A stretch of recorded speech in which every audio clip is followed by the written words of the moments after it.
Good afternoon student. आज हम class 7th में सोशल साइंस सब्जेक्ट में पार्ट 2 दक्षिण भारत के राज्य पढ़ेंगे। इसके पहले हमने इसके जो पहले वीडियो बनाई थी उसमें इसका आगे का समझा दिया है ना। तो इसके पहले वीडियो में हमने किसने चोल प्रशासन के बारे में जानकारी प्राप्त की। अब देखते हैं उसके आगे।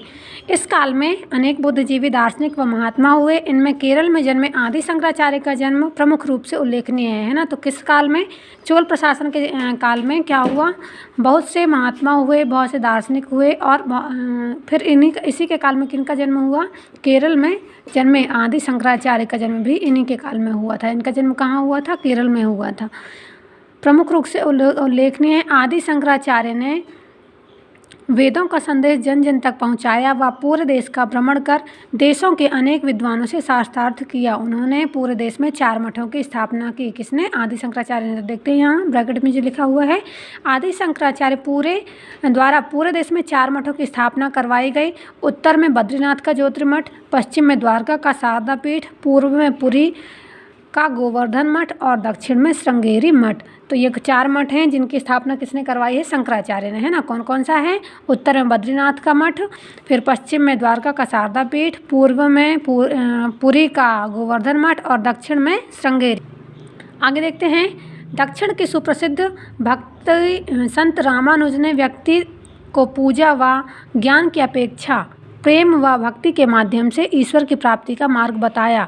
किसने बताया? ये संत रामानुज ने प्रेम व भक्ति के माध्यम से ईश्वर की प्राप्ति का मार्ग बताया। उन्होंने जाति पाति ऊंच नीच के भेद को दूर करने का प्रयास किया। अब देखते हैं चोल प्रशासन की कला व स्थापत्य।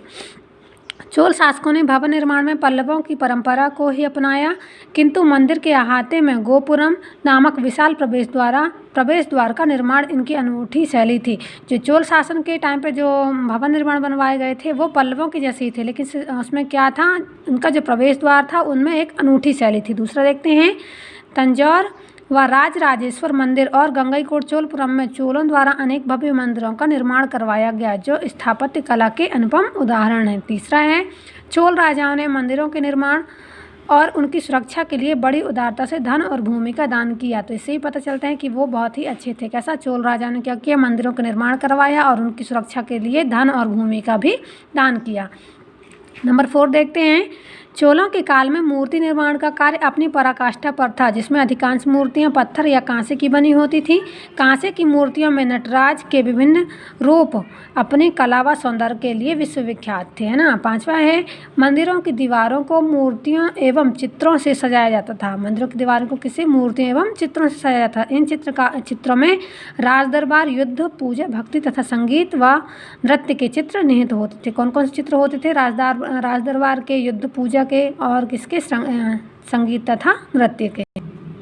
आगे देखते हैं। चोल शासकों का साहित्य। चोल शासकों के काल में संस्कृत व तमिल दोनों भाषाओं की उन्नति हुई। फिर दूसरा देखते हैं। कंबन ने अपने प्रसिद्ध ग्रंथ रामायण की रचना तमिल भाषा में की। किसके काल में? चोल काल में, है ना, चोलों के काल में। फिर तीसरा देखते हैं।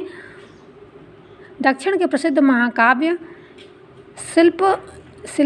शिल्पतिकारम और मणि मेखले थे। तमिल साहित्य में इन्हें रामायण और महाभारत के समकक्ष माना जाता है। फिर 4 देखते हैं। इन महाकाव्यों से दक्षिण के प्रारंभिक इतिहास की प्रमुख जानकारी प्राप्त होती है। 8वीं शताब्दी से 12वीं शताब्दी तक का काल दक्षिण भारत के इतिहास में नव जागरण का काल रहा है। इस काल में राजनीतिक, सांस्कृतिक, धार्मिक क्षेत्रों के साथ ही साथ कला व व्यापार के क्षेत्र में भी प्रगति हुई है। इस दृष्टि से इस काल को सामाजिक सांस्कृतिक उत्कर्ष का काल भी कहा जाता है। किस काल को? चोलों के काल को, है ना। और ये कब से कब तक था? 8वीं शताब्दी से 12वीं शताब्दी का काल किसके? भारत के इतिहास का नव जागरण काल कहा जाता है। ठीक है, तो चलिए देखते हैं। ये यहाँ अपना पाठ समाप्त होता है। अब अगले वीडियो में इसके अभ्यास प्रश्न कराएंगे। Thank you.